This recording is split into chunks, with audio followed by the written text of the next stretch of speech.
Welcome everyone to our YouTube channel. आज के video में हम एक न्यू टॉपिक स्टार्ट करेंगे। टॉपिक का नाम है साइमल्टेनियस डिफरेंशियल इक्वेशन और आज हम इसका फर्स्ट प्रॉब्लम स्टडी करेंगे।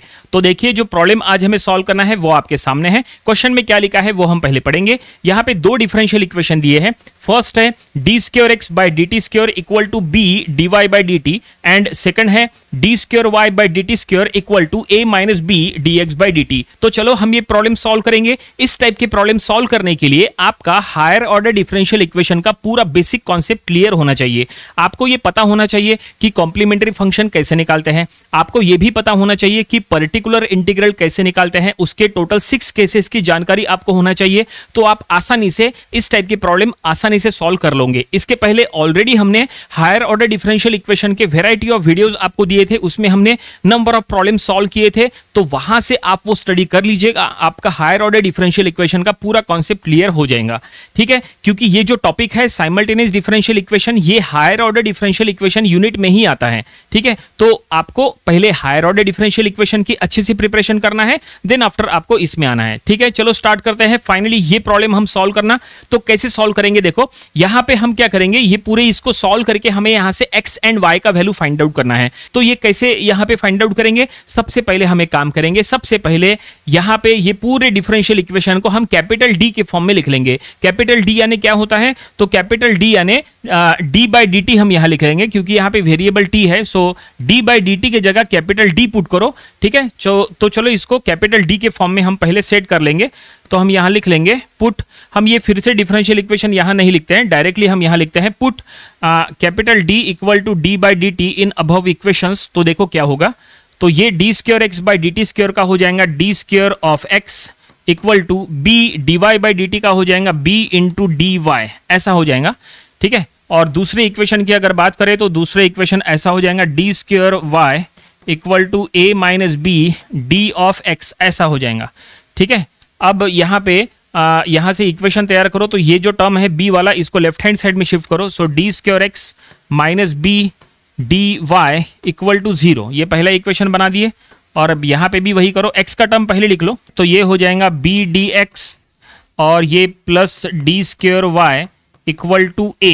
ठीक है, देखो इस तरह से हमने यहाँ पे एक्स वाई के फॉर्म में दो इक्वेशंस बना लिए हैं। और अब इसको कैसे सॉल्व करते हैं जरा समझ लो, क्योंकि इन्हीं का यूज करके अब हमें एक्स एंड वाई यहाँ पे फाइंड आउट करना है। तो फिलहाल ये जो मिला है ना, इसको इक्वेशन नंबर 1 कहो, और ये जो मिला है इसको इक्वेशन नंबर 2 कहो। अब यहाँ पे एक्स एंड वाई कैसे फाइंड आउट करते हैं, देखो सबसे पहले हम एक्स फाइंड आउट करेंगे। तो अगर आपको यहाँ से एक्स फाइंड आउट करना है तो आपको y को यहां से निकालना पड़ेगा, यानी y को यहां से कैंसिल करना पड़ेगा।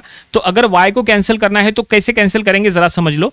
तो यहां पे क्या करो, ये यहाँ पे देखो y के आगे माइनस बी डी है और यहाँ पे y के आगे डी स्क्योर है। तो एक काम करो, पहले इक्वेशन को d से मल्टीप्लाई करो, दूसरे इक्वेशन को b से मल्टीप्लाई करो। उससे क्या होगा, दोनों का y का टर्म सेम हो जाएगा।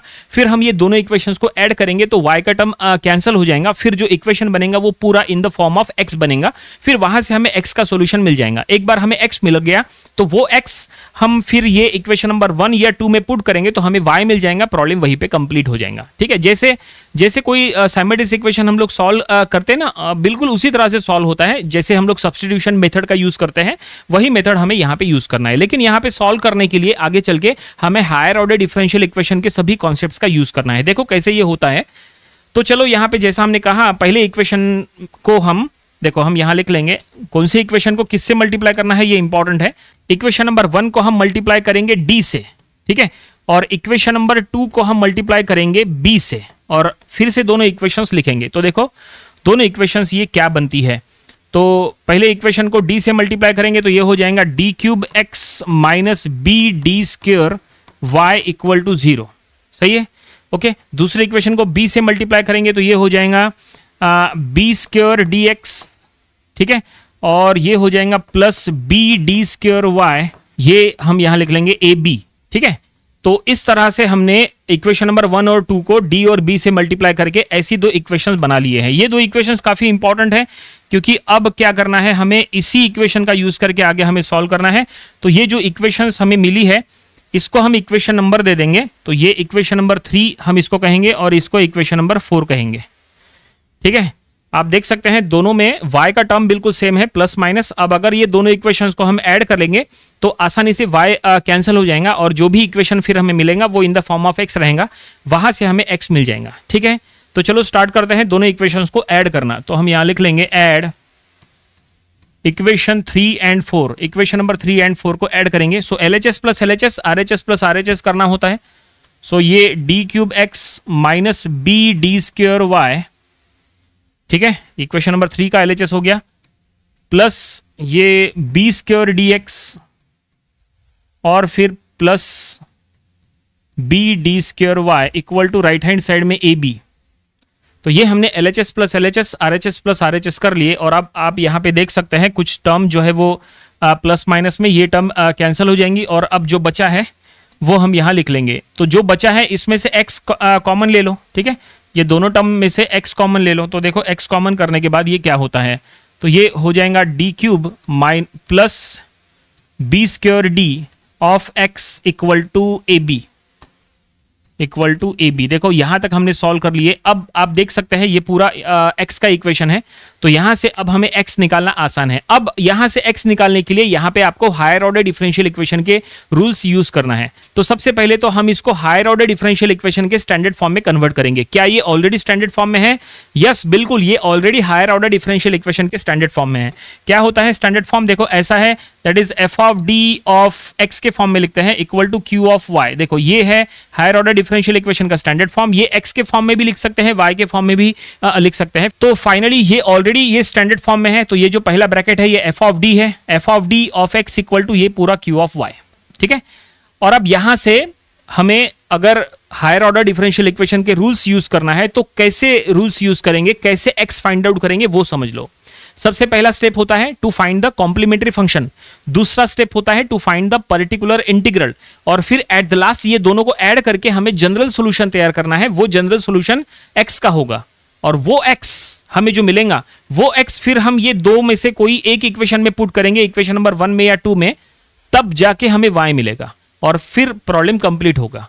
समझे? तो चलो अब यहां से हायर ऑर्डर डिफरेंशियल इक्वेशन के रूल्स यूज करो।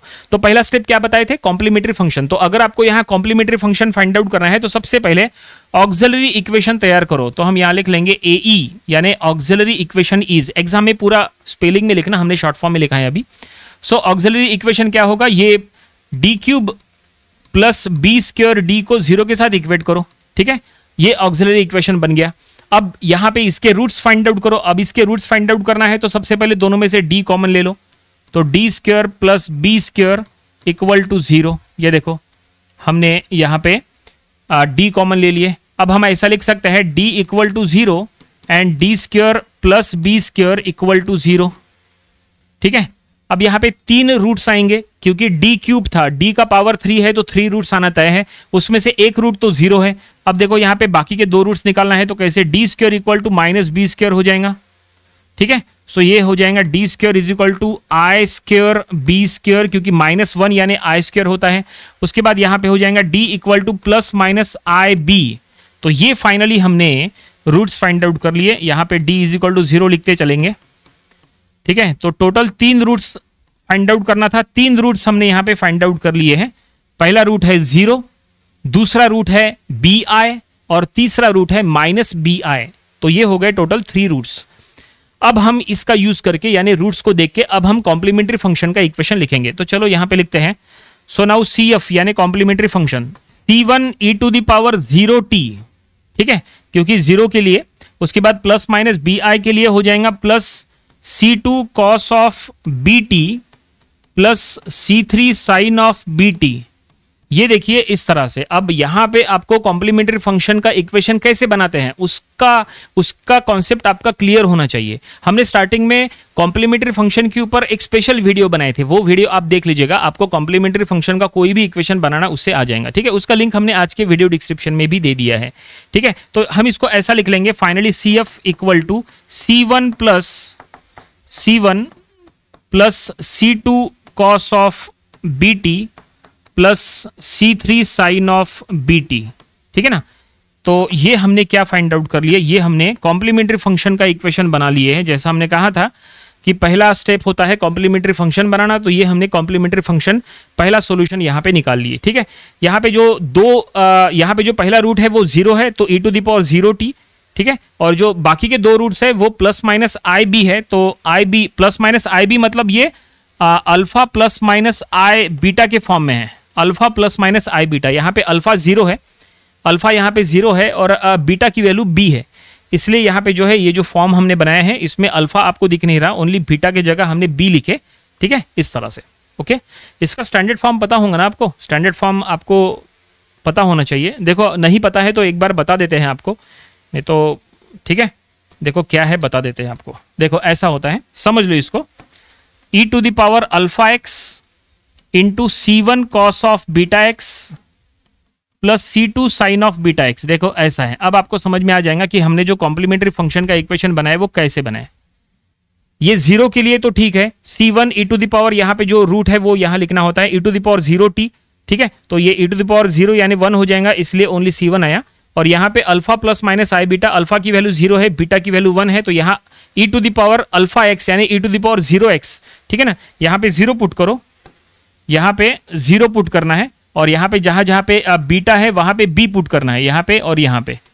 ठीक है ना, तो फिर सब कुछ पुट करने के बाद ये ऐसा बनता है। ठीक है ना, और फिर हमने ऐसा लिख दिए, तो ये CF कॉम्प्लीमेंट्री फंक्शन हो गया। आगे चलते हैं, चलो नेक्स्ट सॉल्यूशन निकालते हैं इसमें, वो है पर्टिकुलर इंटीग्रल। कैसे निकालते हैं पर्टिकुलर इंटीग्रल, समझ लो इसको।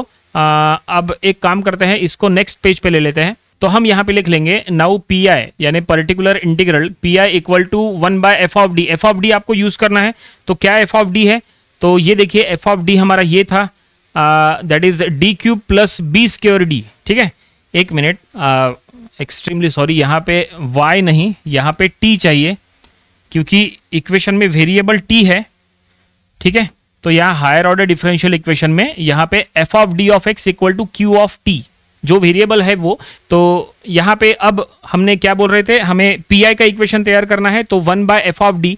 एफ ऑफ डी क्या है, तो ये जो ब्रैकेट है d³ प्लस b² है हमारा, यहाँ पे एफ ऑफ डी है तो हम वो लिख लेंगे यहाँ पे, तो d³ प्लस b²d।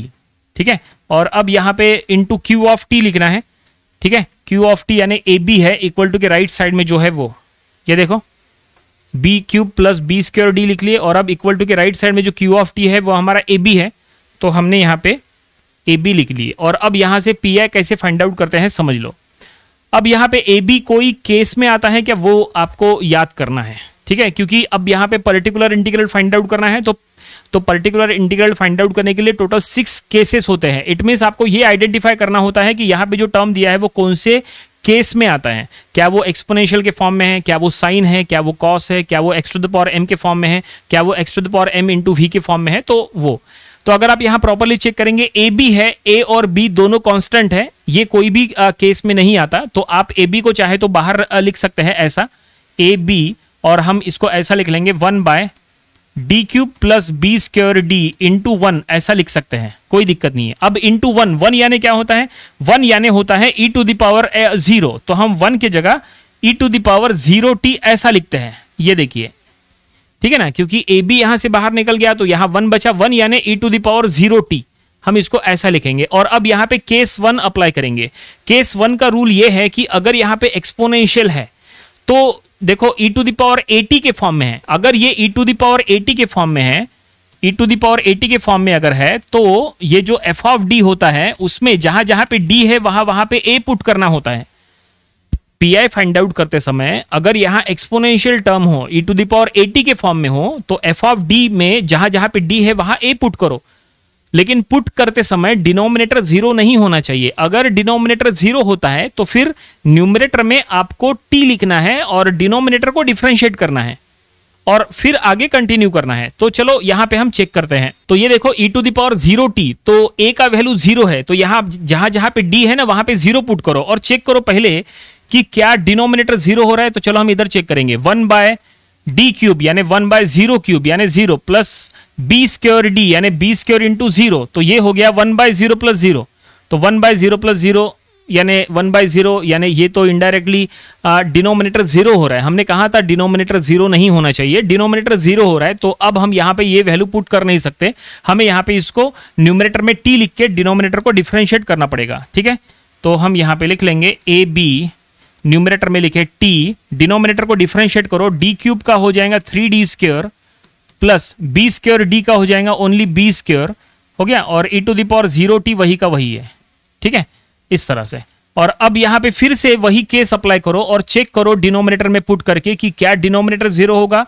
नहीं, इस बार डिनोमिनेटर 0 नहीं होगा, तो हम यहां लिख लेंगे ए बी। और अब यहां पे डिनोमिनेटर 0 नहीं होगा, t के जगह t एज इट इज है न्यूमरेटर में, और 3 इंटू डी स्क्वायर यानी 3 इंटू 0, तो ये हो जाएगा 0 प्लस बी स्क्वायर। ठीक है ना, ओके। और अब यहाँ पे एक्सपोनेंशियल टर्म लिखने की जरूरत नहीं, क्योंकि हमने वैल्यू पुट अप कर लिए हैं, और e⁻0 यानी 1 होता है, तो अब वो मेंशन करने की जरूरत नहीं है। ठीक है, और अब यहाँ पे हम इसको ऐसा लिख लेंगे ए बी टी बाय, यहाँ पे t बाय बी स्क्वायर। अब यहाँ पे b और एक b यहाँ पे कैंसिल हो जाएगा, जो बचेगा वो लिख लो। तो यहाँ पे क्या बचा, न्यूमरेटर में बचा ए टी और डिनोमिनेटर में बचा b। तो ये हमारा क्या है, ये है पी आई यानी पर्टिकुलर इंटीग्रल। तो जो पी आई फाइंड आउट करने की बात हो रही थी, ये हमने पी आई फाइंड आउट कर लिए, पर्टिकुलर इंटीग्रल। सेकंड सॉल्यूशन हमने निकाल लिए। हमने आपको कहा था कि यहाँ पे दो सॉल्यूशंस निकालना है, पहले सी एफ और दूसरा पी आई।